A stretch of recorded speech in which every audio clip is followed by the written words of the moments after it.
popular demand, Shining Time Station, the American spin-off of Thomas the Tank Engine and Friends. Ever since a fan made the Thomascember Facebook page, a lot of people have been asking me to review this series, and I can understand why. It is technically part of the Thomas the Tank Engine and Friends universe, even though it was never brought to the UK until Thomas and the Magic Railroad, and I gotta admit I've never actually seen every single episode of the show, but I had seen some episodes with Ringo Starr and George Carlin as Mr. Conductor, so I can talk about it a little bit and my views on it. And after getting so many requests to review it, I felt that it was worth talking about since it was an essential part of Thomas for American audiences back in the 90s. The show takes place on the Indian Valley Railroad, in a town called Shining Time to be exact, and the show never actually leaves the station. The station is run by Stacey Jones, played by Dee Conn, and has the help of Mr. Conductor, played by Ringo Starr in the first series, and then George Carlin in the rest of the series. This was made during the time before Ringo Starr officially left the show, so he stayed on for this American show to play Mr. Conductor, and he does a pretty good performance too in the first series. They're also joined by Horace Schemer, a schemer who likes to do things his way in the station, and he's quite a fun comic foil. Schemer's kind of like the Vulcan Skull of the show in my opinion. Whenever he appears on screen, he's just going to steal the show with his antics.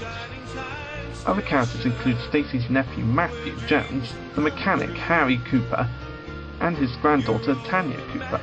The second series introduced new characters including Cara Cooper, Dan Jones and Becky, as well as Billy Two Feathers, a character who also appeared in the Thomas and the Magic Railroad movie, although played by a different actor in both for some reason.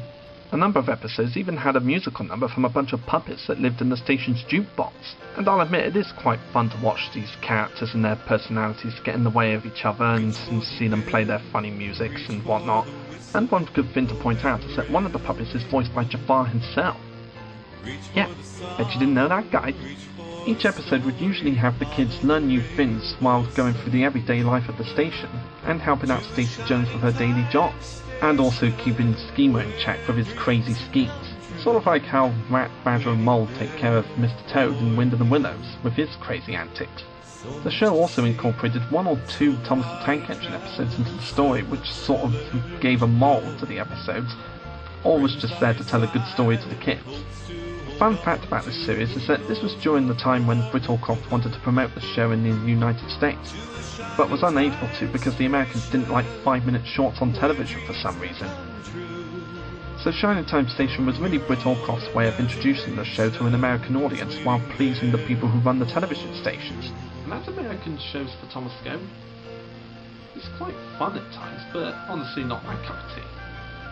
It is entertaining in places, and the characters are quite memorable, but it just doesn't stand out to me as well as the official Thomas the Tank Engine series, mainly because I grew up in the UK, and this show was never known to me in the UK until the characters were shown in Thomas and the Magic Railroad, so I get the feeling I probably would have liked this show a lot more if I watched it as a kid, but looking back at it as an adult, it is a fun American spin-off for the show, and it is part of the Thomas the Tank Engine and Friends canon in the US. And I do love the moments with Ringo Starr and George Carlin as Mr. Conductor. Like Schemer, whenever they're on screen, they just steal the show to me. While George Carlin isn't exactly as good as Ringo Starr is, in my opinion, when it comes to narration, I must admit he brings a lot of life and energy to Mr. Conductor for the rest of the show. And I'm not just saying that because of the fact that Ringo Starr is my favourite Thomas narrator. And as I said in one of my editorials of Ringo Starr and George Carlin as Thomas narrators, this was a really good way of George Carlin to break out of his adult comedy routines, showing everyone that he could be child-friendly. And you could tell in both their performances, the two were having a blast playing the character of Mr. Conductor. And I think George Carlin just shows off more enthusiasm and more energy when he plays the character in the second series, Beyond. And I absolutely adore the theme song to this show. It's just so charming, whimsical, and just so nice that I can't help but love it. Friends by his side, hopes to hold on to, who knows how far we'll go. To the Shining Time Station, where dreams can come true. Your own imagination's waiting there for you. In fact, I love it so much that I actually used it for a tribute to the 5 years of my Thomas series. I love it that much. while Shining Time Station's not really my cup of tea, since I never watched it as a kid, I can see why people love it so much. I mean, it is a great American version of the Thomas the Tank Engine, and a great way to introduce it to the American audiences at the time. And it has quite a few entertaining episodes, and stars two big names, Ringo Starr and George Carlin. So if you haven't seen it yet, I'd highly recommend checking it out. Not really my cup of tea, but I'm sure you'll get some entertainment out of it. And I guarantee that you'll enjoy Ringo Starr and George Carlin as the main characters. So if you haven't seen it yet, check it out. You'll have some great fun and some great Thomas the Tank Engine stories into the bargain. Hopes to hold on to, who knows how far we'll go, to a shining time station.